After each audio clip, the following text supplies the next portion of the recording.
930의 고지로 전진하는 동안 전차대대가 적의 후방을 교란하고 동시에 모든 연대가 일제히 돌격해서 전선을 북상시킨다는 아주 창의적인 계획이었습니다. 적군의 혼을 쏙 빼놓는 멋진 계획이네요.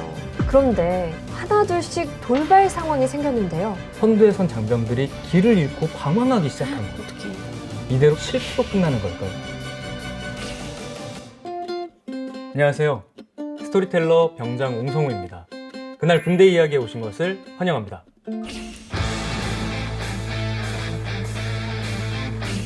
안녕하세요. 저는 김아영입니다. 이걸 끼고 일해야 능률이 올라갑니다. 근데 제가 3대1의 경쟁률을 뚫고요. 대우전자에 입사했거든요. 저 정말 잘하지요?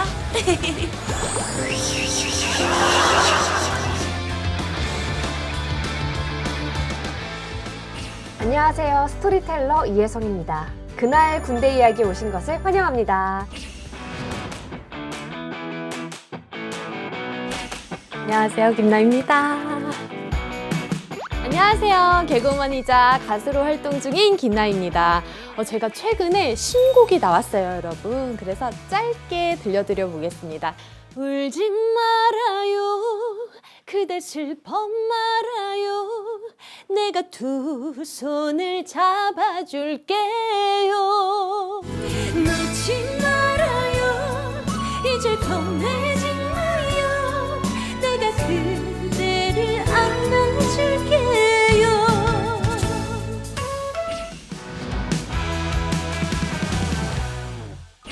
오늘 이야기를 시작하기 전에 먼저 옛날 이야기를 하나 들려드릴게요. 네. 옛날에 중국 진나라에 환원이라는 사람이 있었는데요. 한나라를 정벌하라는 명을 받고 진군하고 있었습니다. 7천여 명의 병사와 함께 배를 타고 이동하고 있었는데요. 협곡을 지나고 있을 때 원숭이 무리들이 놀고 있는 모습을 보게 돼요. 이때 한 병사가 아기 원숭이를 배에 태웠어요. 오랫동안 배를 타서 너무 지루하고 심심했던 거죠. 그렇게 몇 시간이나 흘렀을까요? 병사들은 정말 놀라운 광경을 목격하게 되는데요. 무슨 광경이죠? 바로 배를 뒤따라오는 어미 원숭이였습니다. 수백 킬로미터나 되는 거리를 헤엄쳐서 온 거예요. 어머나. 어미 원숭이는 장애물에 부딪혀 몸이 찢겨져도 끝까지 포기하지 않고 정말 끈질기게 배를 쫓아왔습니다. 신경이 온통 자식에게 집중돼 있으니까 자기 몸이 찢겨지는 것도 아픈 것도 그런 것도 잘 몰랐나 봐요. 어미 원숭이는 마지막 남은 힘을 짜내서 가까스로 배에 올라탔습니다. 와, 진짜 모성애가 엄청나다. 그러니까 결국에는 어미 원숭이가 아기 원숭이를 구해내는 그런 감동적인 이야기인 건가요? 안타깝게도 결말이 그렇지가 않아요. 어미 원숭이는 지쳐서 쓰러졌고 그 자리에서 숨을 거뒀어요. 그런데 어미 원숭이의 복부가 뭔가 홀쭉한 것 같기도 하고 이상한 거예요. 그래서 배를 갈라봤는데 충격적이게도 창자가 토막토막 끊어져 있었습니다. 어머나. 자식이랑 생이별하는 상황이 고통스러워서 창자가 끊어진 건가? 그랬던 것 같습니다. 이 이야기는 정말 창자가 끊어질 정도로 고통스럽다는 뜻인 단장의 유래입니다. 어떤 고통일지 상상도 안 가요. 이게 배가 살짝만 아파도 엄청 신경 쓰이고 참기 힘들잖아요. 그렇죠. 단장의 아픔은 우리 역사에도 있습니다. 바로 6.25 전쟁인데요. 그쵸. 6.25 전쟁 때문에 이렇게 사랑하는 사람들과 생이별한 분들도 많잖아요. 그래서 전쟁 가요 중에는 이별한 사람들의 애환을 담은 곡들이 많은 것 같아요. 트로트 가수로 활동하는 나이 씨는 아마 잘 알고 계실 것 같은데 제목에 단장이 들어가는 전쟁 가요가 있죠. 네, 단장의 미아리 고개. 맞습니다. 이 노래의 가사에는 북한의 포로로 끌려가는 남편의 모습을 가만히 지켜볼 수밖에 없었던 아내의 심정이 담겨 있죠. 혹시 나이 씨가 느낌을 살려서 조금만 불러주실 수 있나요? 그럼 살짝 살짝 한번 해볼게요. 당신은 철사줄로 두 손 꽁꽁 묶인 채로 뒤돌아보고 또 돌아보고 맨발로 절며 끌려가신 이 고개여 한 많은 미아리 고개. 와, 정말 나이 씨의 이 절절한 목소리로 들으니까 아내의 애달픈 마음이 고스란히 느껴지는 것 같아서 더 마음이 아려오네요. 네, 저도 이 단장의 유래를 다시 한번 되새기면서 이 노래를 불러서 그런가 뭔가 이전과는 다르게 더 울컥했어요. 아내한테 감정이입이 됐나 봐요. 단장의 고통을 마음으로만 느낀 게 아니라 온몸으로 경험한 분들도 있었습니다. 바로 6.25 전쟁에 참전한 영웅들입니다. 맞아요. 그 적군의 총에 맞고 그리고 막 포탄 같은 것도 맞아가지고 부상 입으신 분들도 저도 영화에서도 많이 봤고 그리고 전사하신 분들도 셀 수 없이 많다고 알고 있습니다.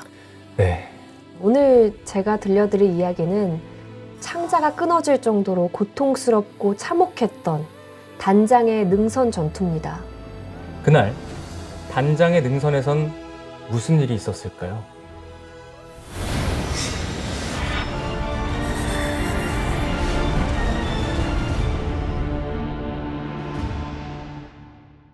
강원도 양구와 인제 중간 지점에 있는 산봉우리 3개가 단장의 능선이라고 불리는데요. 이 고지들을 차지하기 위해서 미 2사단, 프랑스군, 네덜란드군을 비롯한 유엔군과 공산군이 벌인 격전을 단장의 능선 전투라고 합니다. 단장의 능선이란 이름은 미국의 한 종군 기자가 붙였는데요. 구호소로 실려온 부상병이 가슴이 찢어질 것 같다라고 울부짖는 모습을 보고 이 전투를 Heartbreak Ridgeline으로 보도했고 이때부터 이 일대가 단장의 능선이 된 거죠. 정말 이름처럼 치열하고 처절한 전투였군요. 맞습니다. 단장의 능선 전투는 1951년 9월 12일에 시작해서 10월 15일까지 이어졌습니다. 무려 한 달 동안이나요. 이 치열한 전투가 한 달 동안 너무 긴 것 같은데. 네. 근데 왜 이 단장의 능선을 꼭 점령해야 하는 이유가 있었을까요? 그 부분을 설명하기 위해서는 네. 당시 전황을 이해할 필요가 있는데요. 1951년 9월은 유엔군이 전장의 주도권을 장악하고 공세를 이어가는 시점이었어요. 당시 전쟁의 지침은 제한 공세 작전이었습니다. 제한 공세 작전이 뭐예요?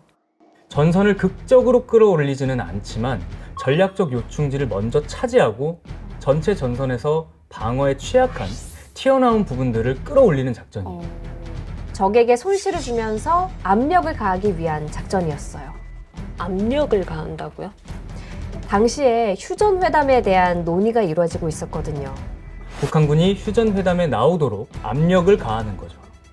단장의 능선이 전략적으로 중요한 지역이었나 보네요. 맞습니다. 이 고지들을 점령하면 적 작전 중심지인 문등리를 무력화할 수 있고 문등리와 사테리 계곡의 작전로를 장악할 수 있어요. 그러면은 꼭 탈환했어야만 하는 고지였네요. 그렇죠. 유엔군이 왜 한 달에 걸쳐서 이 고지를 탈환해야만 했는지 이제 아시겠죠? 아직 잘은 모르겠어요. 좀 더 들어봐야 될 것 같아요. 네, 더 설명해 드리겠습니다. 네.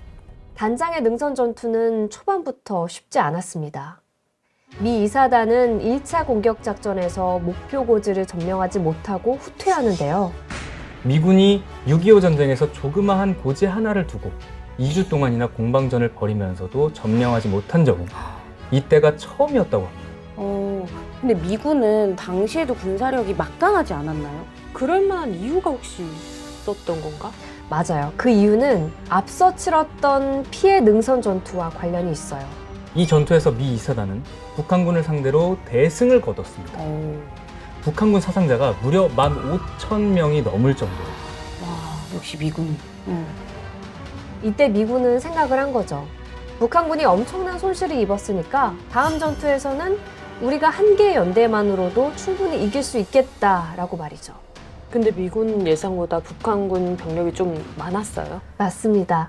미군의 예상과는 다르게 북한군은 이미 931고지의 주 진지를 구축하고 있었고 아주 격렬하게 저항했습니다. 초반에 미 이사단 23연대의 피해가 컸던 이유는 열악했던 전투 환경에서도 찾을 수 있는데요. 능선의 폭이 아주 좁았기 때문에 병력을 한두 줄로 배치해서 조금씩 투입할 수밖에 없었거든요. 근데 잘 이해가 안 되는 게 왜 피해가 컸던 거예요? 적군 입장에서는 병력과 화력을 한 곳에 퍼부을 수 있었던 거죠. 유엔군이 들어오는 길목에만 집중적으로요. 그래서 유엔군한테만 피해가 클 수밖에 없었겠네요. 피해가 점점 커지자 미군은 1차 공격 작전을 중지했습니다. 미 이사단장은 단장의 능선 일대를 항공 정찰하면서 새로운 작전을 구상했는데요. 작전명은 터치다운이었습니다. 혹시 들어본 적 있으세요? 저 그 스포츠 방송에서 한번 들어본 것 같은데 이게 경기에서 쓰는 용어가 맞나요? 맞습니다. 오, 미식 축구 경기에서 가져온 용어. 그럼 터치다운은 어떤 작전이에요? 일단 1차 공격 작전에서 얻지 못한 점수를 2차전에서 만회하자는 의미도 있었고, 북한군이 병력 화력을 한 곳에 집중할 수 없도록 3개 연대를 동시에 투입해서 적의 방어력을 분산시키겠다는 거였습니다. 2차 작전에서 미군의 피해를 줄일 수 있었겠네요, 그러면. 그렇죠. 23연대가 931고지로 전진하는 동안 전차대대가 적의 후방을 교란하고, 동시에 모든 연대가 일제히 돌격해서 전선을 북상시킨다는 아주 창의적인 계획이었습니다. 적군의 혼을 쏙 빼놓는 멋진 계획이네요. 1951년 10월 5일 밤 10시에 2차 공격 작전이 시작됐습니다. 적 진지를 기습적으로 공격하기 위해서 미 이사단 장병들은 깜깜한 밤에 조명이나 화력 지원도 없이 전진했습니다. 그런데 시간이 흐르면서 하나둘씩 돌발 상황이 생겼는데요.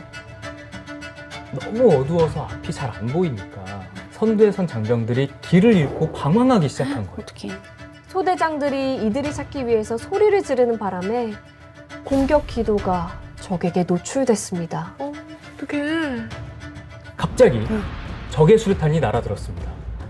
위기일발의 순간, 이대로 2차 공격 작전도 실패로 끝나는 걸까요? 설마 아니겠죠. 미 이사단은 터치다운 작전을 꼭 성공시키겠다는 일념으로 철저하게 예행 연습을 해왔습니다. 돌발 상황까지 염두에 두면서요. 오, 그러면 작전대로만 하면 성공이네요?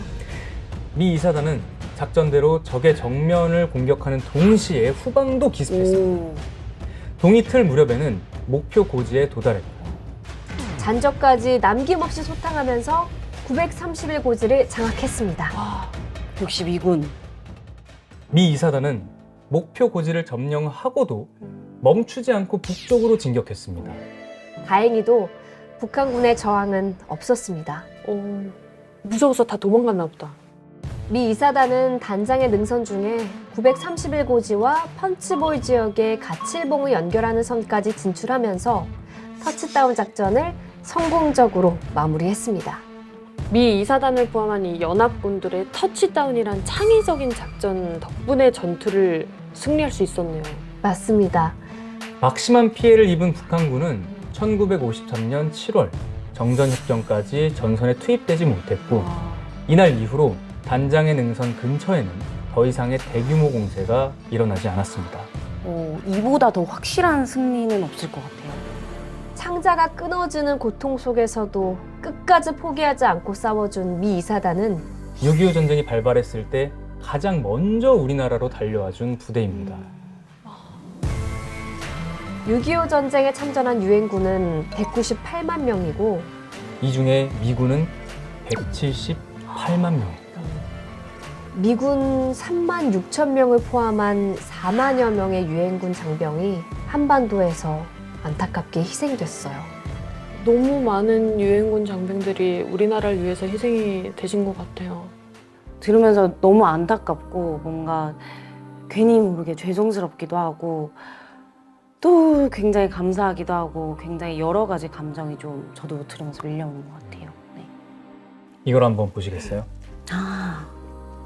6.25 전쟁 당시에 찍힌 미군들인데요. 대부분 20대 초반의 젊은 장병들이죠. 네. 어때 보여요? 아, 이 20대는 젊음의 패기로 진짜 뭐든 할 수 있는 때잖아요. 네. 옹성호 병장님처럼 젊은 장병들 같은 느낌이 들고요. 또 군복을 입고 있어서 그런가 되게 더 늠름해 보이고 뭔가 믿음직스럽고 눈빛들도 다들 이렇게 좀 강렬하고 그런 것 같아요. 그럼 다른 사진을 보여드릴게요. 아, 노병이 되신 건가요? 네. 두 사진을 비교해서 보니까 뭔가 세월이 느껴져서 좀 뭉클한 것 같아요. 네. 대한민국의 자유와 평화를 지키기 위해 목숨을 걸고 싸웠던 미국을 포함한 유엔군이 아니었다면 오늘 6월의 하늘은 이렇게 푸르지 못했을 거예요. 따스한 햇살을 느끼고 불어오는 산들바람에 콧노래를 부르는 소소한 일상도 없었겠죠. 맞아요. 요즘 정말 날씨가 너무 좋아서 되게 행복하다, 좋다 이런 생각을 많이 하고 살고 있었는데 이런 이야기를 들으니까 이분들 덕분에 내가 이렇게 잘 살고 있는 게 아닐까라는 생각이 들어서 이 자리로 뭔가 감사하다고 말씀을 드리고 싶습니다. 네. 젊은 미군 장병들의 피와 땀, 청춘을 걸음 삼아서 내가 지금의 자유와 이런 평화를 누리고 있구나. 어떤 말로도 이건 사실 표현하기가 부족할 것 같은데 진짜 그냥 감사하다라는 말을 전하고 싶어요. We're also very proud that we defended and helped to liberate this beautiful land and its resilient people.